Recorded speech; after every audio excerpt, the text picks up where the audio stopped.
I was born in Nashville, but third grade, my dad moved us to Memphis.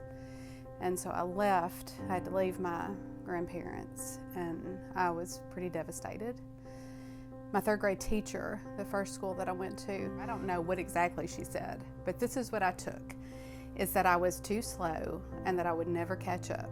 That I feel like that set a base for how I felt about myself then for the rest of, even up until now. I tried different options. I really tried to be the smart one, and that didn't quite work out. And then tried to be the athletic one, and that's like exercise, and then tried to, be the preppy one is what we called back then. That didn't fit either. I found the people who used drugs and drank, partied, for whatever reason. I fit with them. I guess I was 15 or 16, and my boyfriend was celebrating his 16th birthday.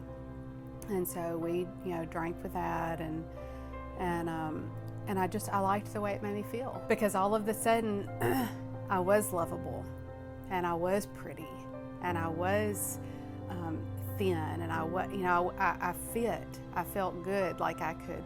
I don't know. I was like normal. It was just progressive. I went from drinking every weekend to being offered marijuana, and not really wanting to try it then, scared to death when they offered it, but doing it anyway.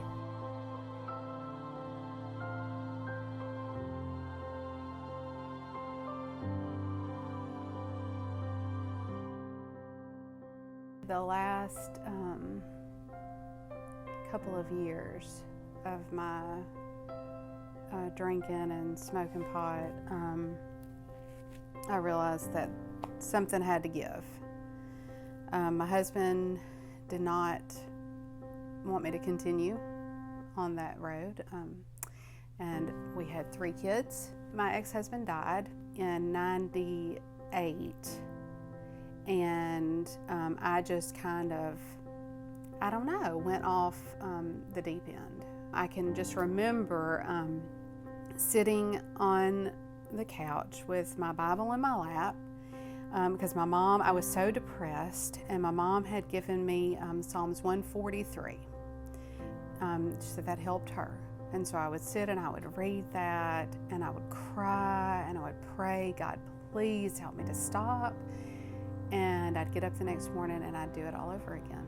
So one day my husband came home from work, and I don't remember a lot of the details, but I was standing over the kitchen sink with a knife in my hand.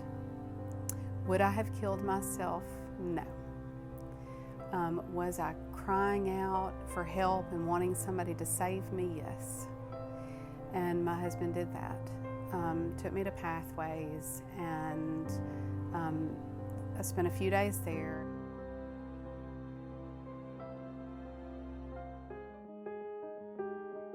Those people saved my life, and God. That's where I found God again.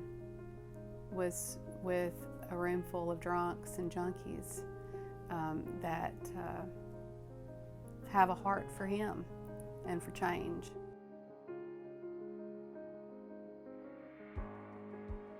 I wish there was like a section, right? A section for, here we have people who struggle with addiction, or here is a section for, the women who are coming without a husband, or here's a section for the people that are helping to raise their grandkids, or here, because you need to know where your people are. I can remember there's 2 sermons that I've listened to, or before the sermon maybe. I don't remember how it went, but at the beginning, both people said, hi, I'm whatever, and I'm an alcoholic. How many times do you hear that from the pulpit? So I know that Campbell Street is where I need to be, more than any other church that I've been to.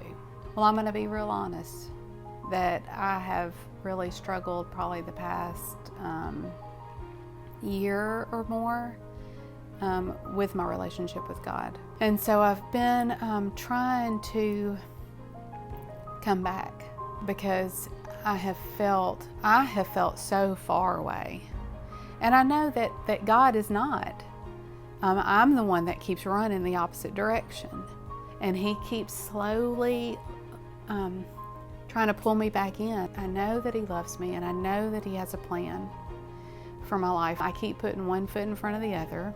You know, I'm going to do the best I can every day to be the kind of mom I'm supposed to be, and the kind of grandmother I'm supposed to be, the kind of wife I'm supposed to be. But I think if maybe there's anything that He keeps telling me, is that I need to keep sharing my story, even if it's not perfect, and even if there are struggles, like, you know, I'm mad at you. Why? Because I still love Him, and I still know that He's the only one that can fix this mess here. But sometimes I just hold on so tight to my mess because it's so comfortable.